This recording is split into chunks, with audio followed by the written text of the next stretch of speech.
8절 말씀까지 우리가 영상으로 보겠습니다.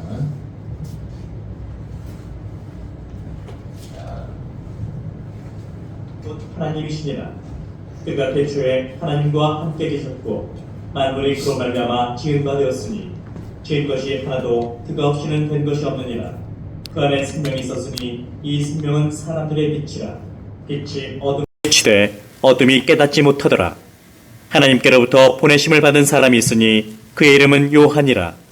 그가 증언하러 왔으니 곧 빛에 대하여 증언하고 모든 사람이 자기로 말미암아 믿게 하려 함이라. 그는 이 빛이 아니요 이 빛에 대하여 증언하러 온 자라. 참빛 곧 세상에 와서 각 사람에게 비추는 빛이 있었나니 그가 세상에 계셨으며 세상은 그로 말미암아 지은 바 되었으되 세상이 그를 알지 못하였. 네, 오늘 말씀 여기까지 보겠습니다. 오늘은 요한복음에 대해서 잠깐 생각해 보겠습니다. 요한이라는 이름이 몇 분 있었다고 제가 말씀드렸죠? 기억하십니까? 4분이 있다고 이야기를 했죠? 네. 세례 요한, 예수님이 6개월 전에 태어난 요한, 그 다음에 예수님이 제자 요한, 마가 요한, 시몬의 아버지 요한, 이렇게 4분이 있다고 말씀드렸습니다. 요한복음을 예수님의 제자가 몇 권을 썼다고 제가 이 앞번에 말씀을 드렸는데 몇 권을 썼다고 그랬죠? 기억나십니까? 기억이 안 나요. 내가 설교를 합니다. 요한복음 있고 요한 1서, 2서, 3서, 그 다음에 요한계시록 이렇게 기록했다고 말씀을 드렸습니다. 오늘 요한복음은 저자가 요한이고요. 또 어디서 썼냐 하면 에베소에서 썼다고 우리가 알려지고 있습니다. 에베소는 어디가 있느냐 하면 아시아의 터키, 터키의 나라 아시죠? 터키에 7교회가 누가 세웠냐 하면 바울 사도가 7교회를 세웠습니다.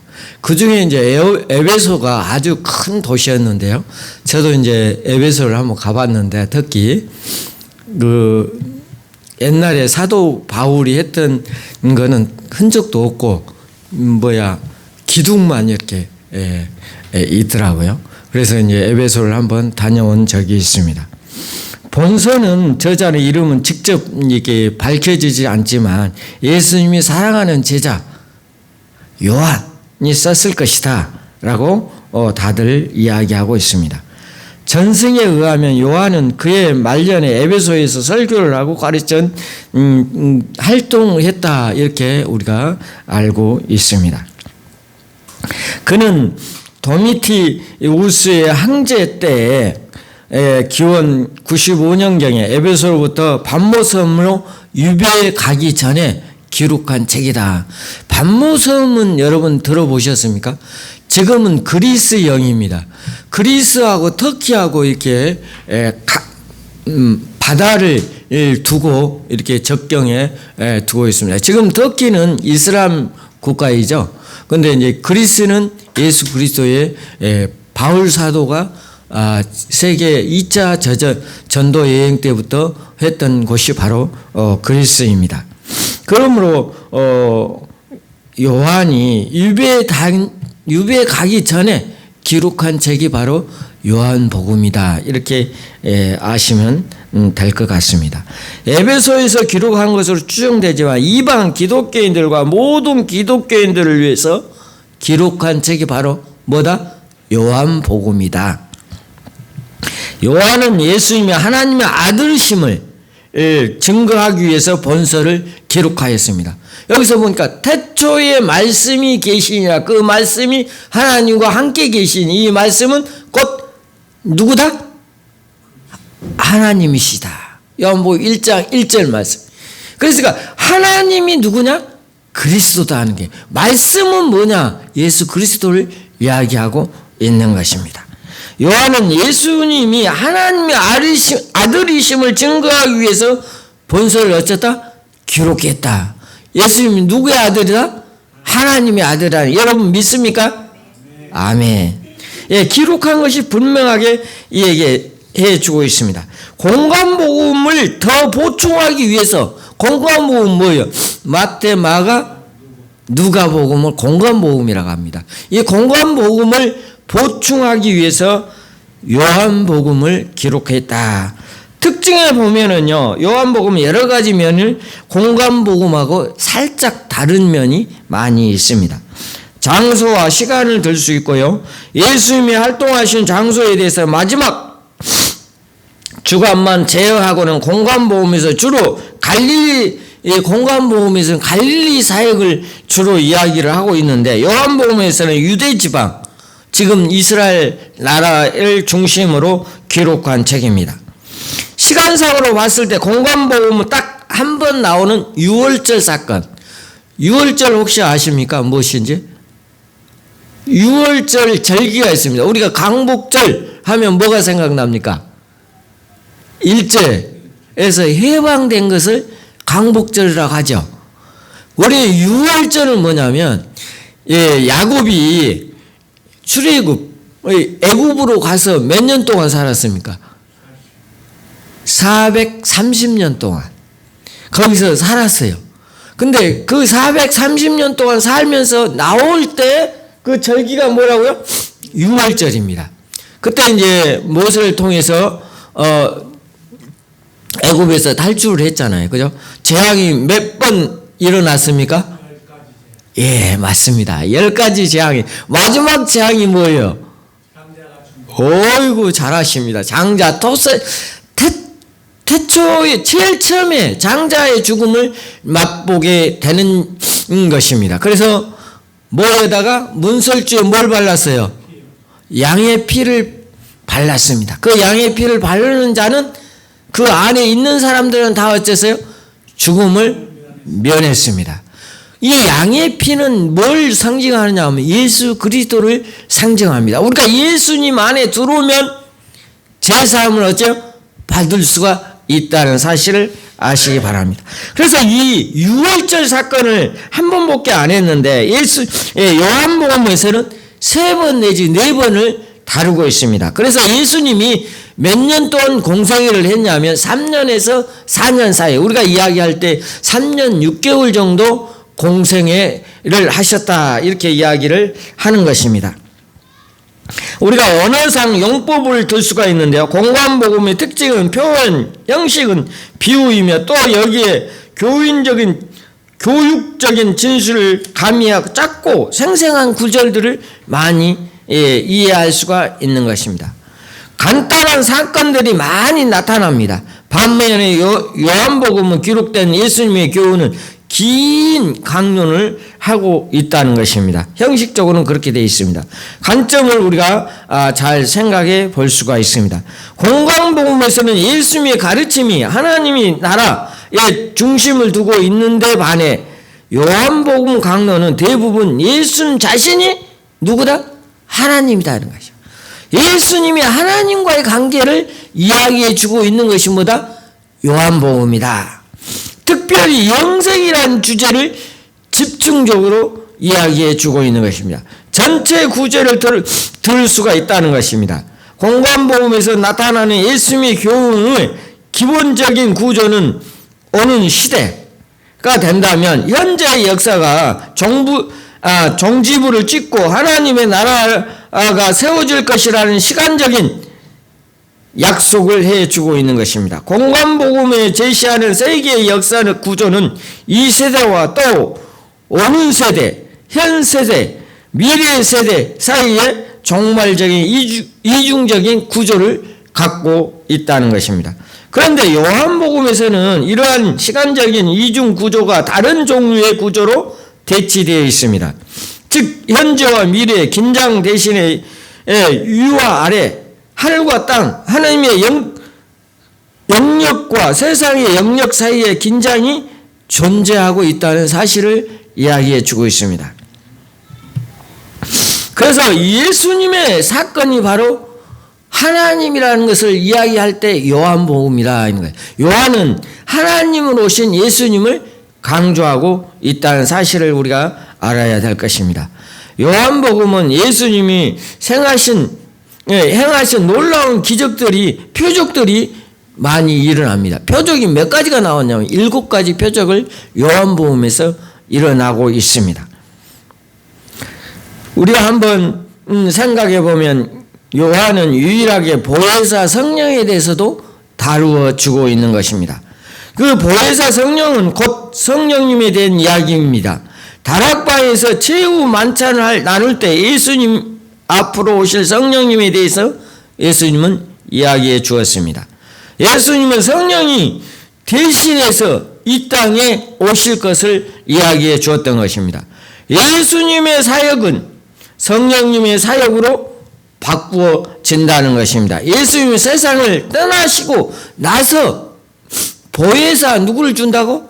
성령을 보내주겠다고 약속해 주었습니다. 요한복음의 핵심 단어는 말씀과 생명과 믿음으로 이야기할 수가 있습니다. 예수님은 창세 전부터 계셨다는 것입니다. 인간이 된 영원한 말씀이라는 것입니다. 영원한 생명을 얻기 위해서는 예수님의 이름을 믿어야 한다는 사실을 우리가 알아야 될 것입니다. 예수님은 항상 하나님과 함께 계시며 참 하나님이심을 여러분 믿으시기 바랍니다. 하나님의 말씀으로서 아들로서의 영광, 예수님의 사역은 시작되었습니다. 1장 19절부터 51절에 말씀해 주고 있습니다. 예수님의 공적 사역은 강론하실 때 2장 1절부터 11장 57절까지, 순환 주간은 예수님이 12장 1절부터 19장 42절까지, 부활에 대해서는 20장 1절부터 29절까지, 요한복음의 목적을 진술한문 20장 30절부터 31절까지, 갈릴리에 나타나심은 21장 1절부터 25장까지 나와 있습니다. 자, 그러면 요한복음의 말씀 요약을 간단하게 생각해 보겠습니다. 요한복음은 20장 30절 31절에 예수님께서 제자들 앞에서 이 책을 기록되지 아니한 다른 표적과 많이 행하였으나 오직 이것을 기록함은 너희로 예수께서 하나님의 아들 그리스도임을 믿게 하려 하심이라 하는 것입니다. 예수님이 하나님, 여러분 한번 생각해 보세요. 예수님이 나사렛이라는 동네에서 자랐잖아요. 어린 시절. 그런데 어느 날 갑자기 자기가 하나님의 아들이다, 하나님이다 하면 동네 사람들이 믿겠어요? 한번 생각해 보세요. 옆에서 우리랑 같이 컸고 우리랑 같이 자랐는데 어느 날 갑자기 하나님이다, 내가 하나님의 아들이다, 그러면 여러분은 어때요? 믿겠어요? 안 믿겠어요? 참으로 우스운 일 아닙니까? 그럼에도 불구하고 성경에는 성령으로 잉태되었다. 그리고 또 구약의 여러 군데에서 예수님이 태어날 것을 이야기해 주고 있는 것입니다. 그럼에도 같이 자랐던 사람들은 믿기가 힘들었을 겁니다. 여러분 친구가 하나님이라 하면 이단이라고 하죠. 오늘날 같으면. 그러게 않겠어요? 저 미친놈이라고 할 수밖에 없잖아요. 이단이라고 할 수밖에 없잖아요. 근데 그때 당시는 그랬을 것이다는 거예요. 그래서 예수님이 고향에서 어쨌어요? 그렇습니다. 왜? 같이 자랐고 같이 컸는데 하나님이라고 하는데 믿을 사람이 얼마나 있겠습니까? 자, 그러는데 하나님은 분명하다는 것입니다. 오직 기록함은 너희로 예수께서 하나님의 아들 그리스도임을 믿게 하려 하심이라고 이야기하고 있는 것입니다. 또 너희로 믿고 그 이름을 힘입어 생명을 얻게 하려 하심이라. 생명을 얻는다는 것은 뭡니까? 우리가 다시 태어날 때 하나님의 아들로 태어난다는 것입니다. 우리 인간은 다 어쨌습니까? 한번 태어나면 죽어요, 안 죽어요? 죽습니다. 그 죽은 후에 다시 태어난다고 그랬는데, 인간이 아담으로부터 왔잖아요. 그죠? 그 아담으로부터 왔는데 그 아담으로부터 온 그 아담이 죄를 지어서 우리가 어쨌어요? 죄인이 되었다는 겁니다. 이게 바로 뭐예요? 온죄. 죄로부터 와서 인간 모두 다 죄인이 되었다는 것입니다. 그러므로 우리 죄를 해결할 수 있는 분은 바로 오직 누구? 예수 그리스도밖에 없다는 사실입니다. 예수님을 믿기만 하면, 예수님 안에 들어가기만 하면 죄사함을 받을 수 있다고 이야기해 주고 있습니다. 하나님이 우리를 어째? 사랑하사, 여러분을 사랑하사, 여러분 한 사람 한 사람을 사랑하사 하나님의 자녀로 삼아주신 것입니다. 그 예수 그리스도, 그걸 믿기만 하면 죄사함을 한다는 것입니다. 하나님의 능력으로 우리가 하나님의 자녀가 되었다는 사실을 우리가 알아야 될 것입니다. 너로 믿고 그의 이름을 힘입어 생명을 얻게 하려 하심이라 하는 것입니다.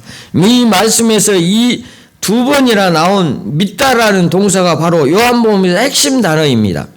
통틀어서 98번이나 나오고 있습니다. 즉 요한복음은 예수님이 그리스도임을 믿고 우리로 하여금 생명을 얻게 하려고 기록한 복음서가 바로 뭐라고요? 요한복음이다. 요한복음의 수신자는 유대인들이나 유대인 개종자들로 봅니다. 요한복음은 이 신약의 모든 책 중에서 구약이 가장 폭넓게 가장 많이 암시하고 있습니다. 이 사실을 확인할 수 있다는 것입니다. 구약을 아는 사람들에게는 예수 그리스도를 통해서 구약의 의미를 새롭게 해석해 줌으로써 모르고 있던 의미를 깨닫게 하고 의도한 책이라고 보는 것이 가장 자연스러운 책이다, 해석이다, 이렇게 우리가 보면 되겠습니다. 구약을 모른다고 요한복음은 이해할 수 없다는 것은 결코 아닙니다.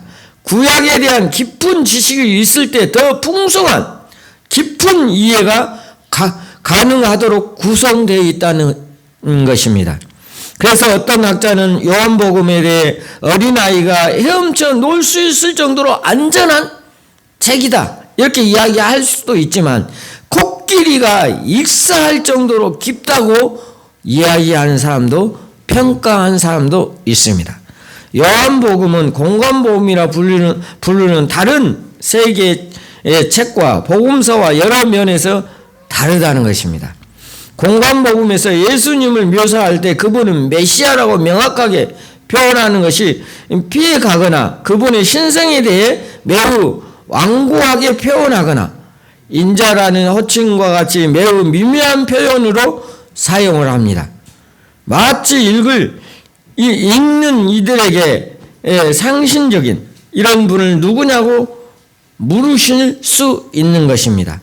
반문한 듯 합니다. 공관복음은 논리를 펼는 데 있어 귀납적 접근을 하고 있습니다.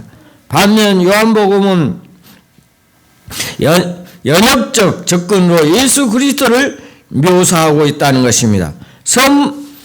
서문부터 로고스는 말씀이라고 이야기하죠. 단어를 사용하고 있습니다. 예수 그리스도는 하나님이시며 창조주이시며 성육신하신 분이시며 독생하신 하나님이시며 이것을 분명하게 이야기해 준 책이 바로 요한복음이라는 것입니다.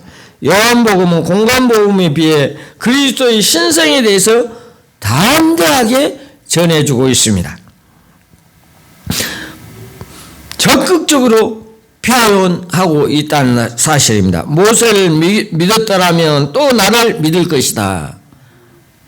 아브라함이 나기 전부터 내가 있었다. 그건 태초부터 하나님이 계셨다는 사실을 우리가 알아야 될 것입니다. 이런 거침없는 표현, 자신에 대해서 말씀은 예수 그리스도를 만날 수 있다는 사실입니다. 특히 예수님은 내가 그 나라의 표현이 많이 사용하고 있습니다. 이것은 구약에 나는 스스로 있는 자, 하나님이 이야기했죠. 모세가 이야기할 때 나는 스스로 있는 자라 이렇게 이야기하라고 말씀하셨습니다. 예수님이 내가 곧 누구다? 하나님이시다. 이것을 요한복음은 주장하고 있고 표현하고 있다는 것입니다. 당시의 유대인들에게는 얼마나 충격적인 이야기가 아닐 수가 없죠. 같이 자랐고 같이 컸는데 내가 하나님이라 하니까 충격적인 일이 아닐 수가 없죠. 그럼에도 불구하고 예수님은 요한복음에서 7번이나 기적을 일으켰습니다. 요한복음은 크게 둘로 나누는데요. 1장과 12장, 또 13장부터 21장은 영광의 책으로 구분되기도 합니다. 표적의 책은 7개의 표적으로 우리가 유명합니다. 가나안 물을 제일 처음에 일어나는 건 뭘로? 혼인잔치에서 뭘로? 아주 잘했습니다. 그럼 그때 항아리가 몇 개였죠? 그것까지는 기억 못하죠? 6개 있습니다. 6개. 6개 항아리에다가 물을 부어서 아구까지 찼는데 그걸 갖다 주어라 했더니 뭐가 됐어요? 포도주가 됐습니다. 그 예수님의 기적이 바로 첫 번째 이적이 물로 포도주를 만들었습니다. 그 다음에는 가버나움에 있는 왕의 신하 아들을 고쳐 주었죠. 베세다 연못가에 38년 된 병자를 어쨌습니까? 고쳐 주었죠. 5,000명을 먹이고 남은 강주리가 뭐였어요? 12바구니. 그 물고기 2마리, 보리떡 몇 개요? 5개로. 그 역사가 일어났습니다. 물 위로 어쨌습니까? 예수님이 걸어가셨어요. 만인을 어쨌습니까? 고쳐주었어요. 그 다음에 베세다의 나사로를 어쨌어요? 살리셨죠. 죽은 지 나흘 만에 나흘이라 된 냄새난 그 나사로를 살리십니다. 그것을 하나님이신 예수 그리스도가 역사로, 기도로 다 이루어 주었다는 것입니다. 이것이 바로 하나님이라는 것을 증명해 주었던 것입니다. 또한 요한복음의 기록으로는 나는 누구다 이야기를 몇 번 했냐면 7번이나 했어요. 비유로 나는 생명의 떡이다. 요한복음 6장 35절에 이야기했고요. 그 다음에 나는 세상의 빛이다.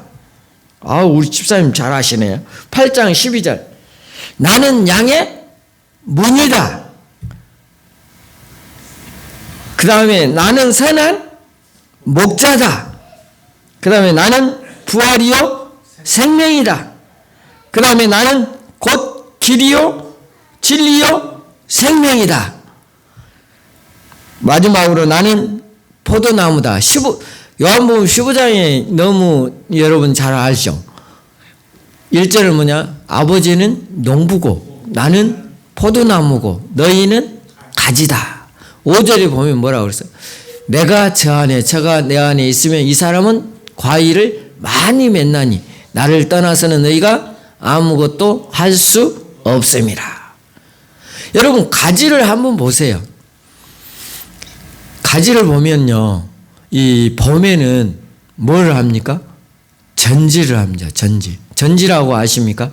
가위로 자릅니다. 예. 왜 자를까요?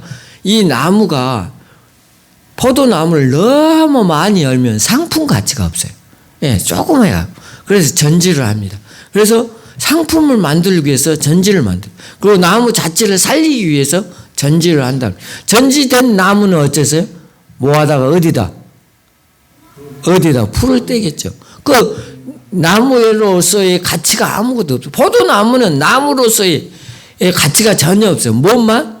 포도만, 열매만 가치가 있는 것입니다. 그래서 우리 대림 선생님교회도 열매가 충실한 열매가 돼야 됩니다. 예수님 보시기에 아름다운 열매가 돼야 된다는 것입니다. 여러분 요한복음 15장 7절 말씀을 누가 크게 한번 읽어보세요. 하나님의 축복이 여가 있습니다. 15장 7절 너희가 내 안에 거하고 내 말이 너희 안에 거하며 무엇이든지 원하는 대로 구하라. 그리하면 이루리라. 아멘. 내 말이 너희 안에 거하고 너희가 내 안에 있으면 무엇이든지 구하라. 어쩐다? 이루어 주신다. 이게 하나님의 말씀입니다. 우리의 삶 속에서 포도나무에 붙어 있어야 된다는 것입니다. 붙어 있다는 것은 뭐예요? 예수 그리스도 안에 들어가야 된다는 거예요. 그 말은 내 삶이 주님과 함께하는 삶이 돼야 된다. 예수 믿는다고 교회만 온다고 하나님의 자녀가 아니라는 것입니다. 내 삶 속에서 내 안에 주인이 누군가? 그리스도가 돼야 해요. 내가 주인이 되면 안 돼요. 세상이 주인이 되면 안 된다는 것입니다. 내 안에 주인은 누구라고요? 예수 그리스도가 돼야 된다. 하나님이 원하는 삶, 내가 늘 강조하죠. 내 안의 삶이 주인이 누구라? 예수 그리스도가 돼야 된다. 그러할 때 우리는 하나님께 모든 것을 구하는 모든 것을 우리가 얻을 수가 있습니다. 하나님이 이루어 주신다는 것입니다. 그렇기 때문에 초신자들에게 요한복음을 먼저 읽기를 권하고 있습니다. 예수님이 누군지를 알고 거듭을 믿고 영생을 얻기를 바라는 사도 요한의 동일한 마음을 우리가 가져야 된다는 것입니다. 하나님께서 여러분을 사랑함으로 하나님이 요한복음을 읽고 여러분들 삶 속에서 하나님의 역사가 이루어지기를 바랍니다. 다 같이 기도하겠습니다. 하나님 아버지, 오늘 요한복음에 대해서 잠깐 생각해 보았습니다. 그 많은 요한복음을 말씀을 장시간에 말씀을 전하였는데 진짜 조금 맛만